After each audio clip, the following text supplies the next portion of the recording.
Well, thank you very much for having me down here. I appreciate it. So today, what I'd like to talk to you about, obviously, is aspects of cancer. And I'm going to describe to you a variety of different aspects of cancer. Some of it's going to be molecular genetics. I'll talk to you a little bit about some of the stuff that's done in my lab. But mostly this is geared towards giving you an overview of some aspects of cancer and cancer biology. So, you know, why do we study cancer? I think it's pretty much a self-explanatory question almost. Obviously, it's of medical importance. You know, in the United States, it represents maybe the second, third highest cause of death, cardiovascular disease being number one. It is a major cause of death in the West in general. It's probably related to our longer lifespan. So in other words, if you go to developing countries, particularly in Africa, South America, that kind of thing, it's not really a major cause of death. And part of that reason is because infectious disease winds up being a major cause of death. And, you know, I think there was something on the radio a couple of years ago where they were talking about how long you would increase lifespan in certain countries just by having clean water. And I think in Africa it was by about 20 years. So it's really a serious problem, infectious disease, in a variety of countries. So in terms of cancer being a major cause of death everywhere, that's not really true. But in the West, it's really become a very large problem in terms of morbidity and mortality. It's anticipated somewhere around 500 deaths per year are going to be attributable to cancer in the United States. So that's just some facts and figures about it. What causes cancer? You know, cancer cells have a lot of alterations. If we look at cancer cells, you know, they're changed in a lot of different ways. They look funny, they grow strangely, obviously, but what really is the nuts and bolts of causing these cells to have these changes? Early on, when people were studying cancer, they noticed that cancer cells had an increased metabolism, right? And so somebody came up with the idea that it really was the increased metabolism that was causing the problem. That if you go out and you look at these cells, everybody had an increased metabolism. So that had to be the problem. Well, it turns out, as we now know, that that's not really the case. That this is really a secondary response to a lot of genetic changes that have gone on inside these cells.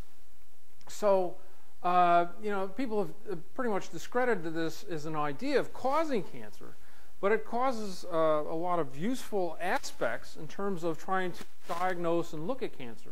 In other words, because they need glucose, right, for their increased metabolism, we can tag glucose with radioactive molecules, put them into somebody's body, and try to find out where tumors might be.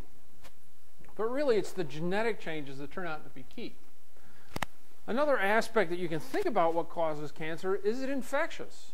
You know, so if we look at cancer in human beings, the question is it an infectious disease? Can we pass it from one person to the next? Generally speaking, the answer is no. Okay? It is not an infectious disease where if you know somebody that has cancer, you walk into the room, you visit them, you have an increased risk of having cancer. However, right, we do know that there are a number of organisms that can contribute to your risk of having cancer. Okay, so things such as parasites. There's a parasite that infects the liver, and by damaging the liver, it causes the liver to try to regenerate or regrow. The liver has one of those funny abilities in the body to actually regrow even if you're an adult. And so that when these parasites infect your liver, right, they don't cause cancer, but because the cells are rapidly dividing, they become more susceptible to damage. And in doing so, they become more susceptible to having cancer. The same is true for bacteria. There's a bacteria that infects the stomach or the upper esophageal tract, Helicobacter pylori. In the West, it causes ulcers of the stomach. Other countries, it causes ulcerations in your esophagus, and why that difference occurs, no one really knows. But much like the parasites, because this bacteria is causing damage in your gut, right, it's causing the cells to try to regrow. And in doing so, it makes them more susceptible to damage and at a higher risk of causing some kind of stomach cancer. Viruses are a little bit different in some regards. There's a couple of different viruses up here that I put, a couple of different families, if you will, retroviruses and DNA viruses. And the retroviruses are RNA viruses, and you all know of an example of this, right? HIV is a retrovirus. That's not really the kind of virus that we're talking about. We're talking about little RNA viruses that get into cells. They don't cause a depression of the immune system. And in general, they really don't cause any problems with humans besides HIV that I'm particularly aware of. If you look, however, in animals, these retroviruses are known to cause cancers. Not necessarily in humans, but in animals. And if you look at these animal retroviruses, what you will notice is that they've picked up, at least some of them have picked up, a gene from the cell. They've infected the cell, and in terms of their normal biology, the normal process of producing more viruses, they pick up a cellular gene. Right? And it's that bit of DNA that they pick up out of the cell that allows them to cause tumors. And again, these are in animals. We don't really see this in humans, and I don't think anybody really understands why. Okay, so retroviruses, yeah, those are actually cancer-causing viruses. You take one of those and you inject it back in the animal, and it will cause a tumor within weeks to months. The fastest I think I've ever seen or read about is something like 7 days from time of injection to seeing when the tumor's at. It's incredibly fast. Just amazing. But again, not in humans. They have historical importance because they picked up these little pieces of genetic material from a cell, right? And we know that that little piece of genetic material in this, that they picked up from the cell is causing a tumor, right? That gave us a window into studying human tumors. Because even though we don't have retroviruses in humans that do the same thing, right? Those little pieces of genes that are causing the animal tumor are also causing a tumor in the human being. They're also altered in the human being. So these are incredibly important historically in terms of human tumors. It gave a window on what changes in the genes were occurring in human tumors. DNA viruses, on the other hand, we know that in human beings that there are DNA viruses that will contribute to the risk of having cancer.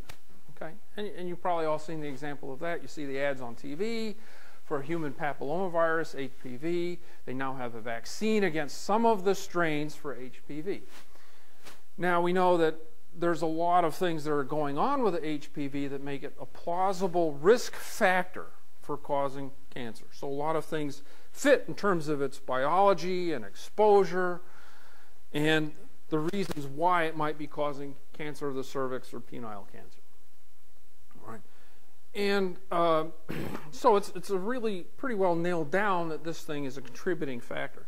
Does everybody who gets HPV infection going to come down with cancer of the cervix or penile? No, it's not going to happen. All right. There are other things that have to trigger the cell to finally form a cancer. It's not just infection with HPV.